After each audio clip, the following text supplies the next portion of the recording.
All right, hello everyone and welcome. My name is John, and in this video I want to talk to you about the 3 stages of classical meditation as taught by Patanjali.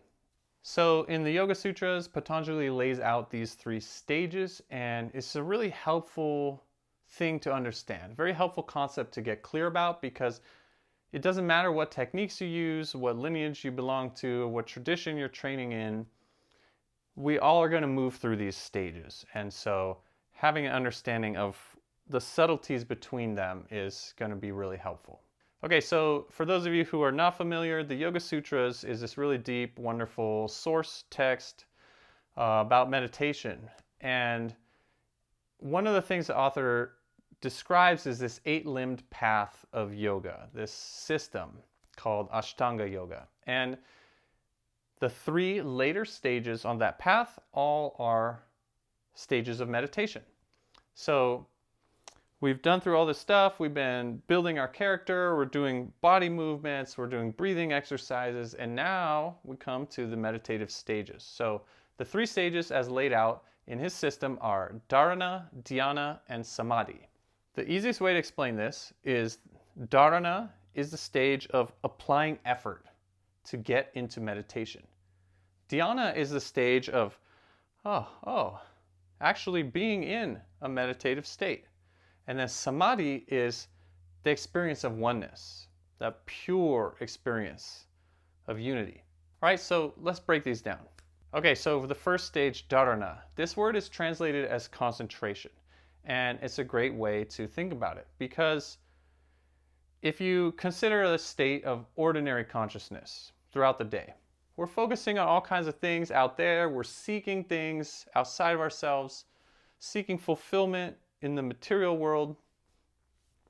We establish this pattern of energy flow that is going out, looking for things, always trying to get somewhere else.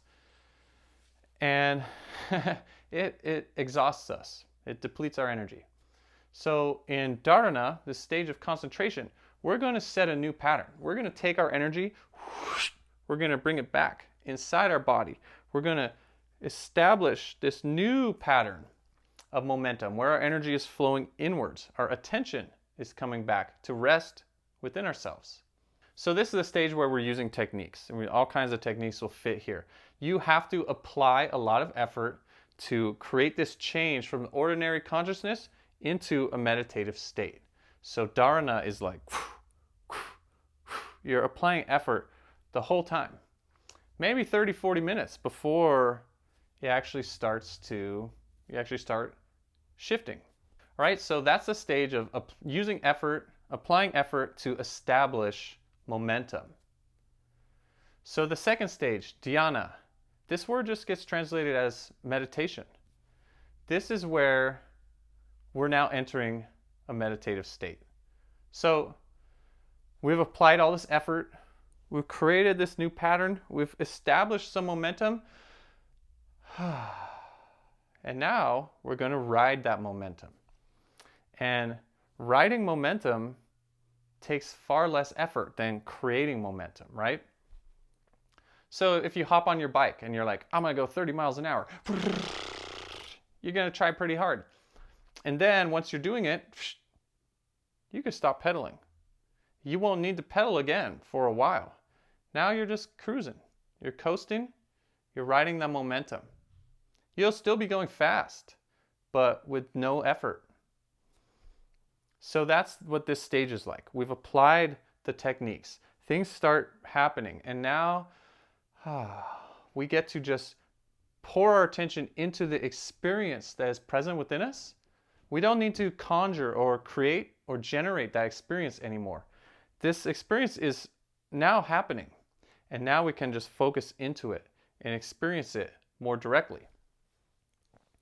So this is really important because let's just say, for example, you're meditating on something like gratitude. When you start your practice, you're not feeling grateful. So you apply effort and focus and all these things, and eventually you start actually experiencing gratitude. Now you don't have to create that feeling anymore. Now you can just experience it, and you experience it more and more and more and more directly, more purely, so that That part of you that was creating that effort, trying to make things happen, now that part of you gets to just experience it as well. So basically, we've now freed up a greater portion of our consciousness to move directly into this experience within us. So that's really important. Okay, so then we come to the last stage, Samadhi. This is total absorption, oneness, unity.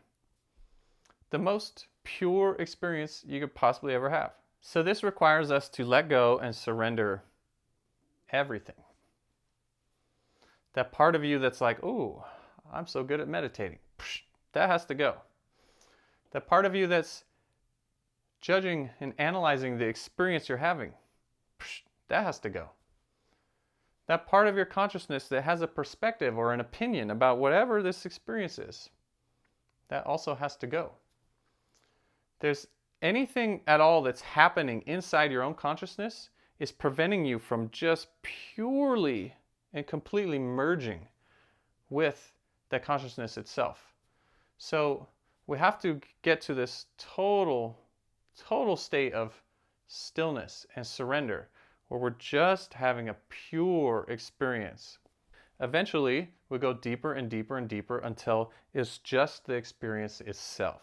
And so that's that level of oneness, that state of unity. So Samadhi is often broken down into two main levels, right? So the first level, the lower level of Samadhi is, I am experiencing enlightened consciousness, right? And so that means that you're not really doing it, because you're having an experience of duality. There's this experience, I exist, enlightened consciousness exists, I'm here experiencing it. Therefore, there's two things that are interacting with each other. Still a very deep level that most people aren't reaching, but it's not all the way. So that's called Sabhikalpa Samadhi with a seed. There's still a seed, a trace of your ego.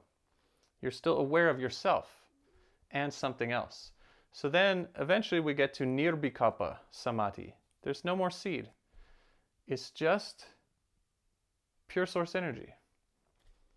There's no longer I exist experiencing source energy. There's just, you've completely dissolved and been absorbed into it. So now there's just source energy itself, just unity, only oneness. There's not one and others. It's just one. So that's the deepest and highest level. And maybe when I get there, I'll be able to explain it a little bit more clearly and guide you there more directly. But fundamentally, theoretically, that's where we're going. So we start out Dharana, concentration, applying effort to create a new pattern, establish some momentum. Then we move to Dhyana, riding the momentum, releasing more and more and more, and just pouring ourselves into that internal experience. And eventually that will deepen and blossom to these levels of Samadhi, or approaching that total absorption and experience of unity. Okay, so I really hope this helps you, and I hope you can pay some special attention this week in your practice and just notice when you need to apply more effort to rein your mind in, and when you can release that effort and allow the momentum to carry you. Because making that distinction is going to allow you to move deeper and deeper. Okay, so thank you so much for watching, and I hope to see you back here for another video real soon. Peace.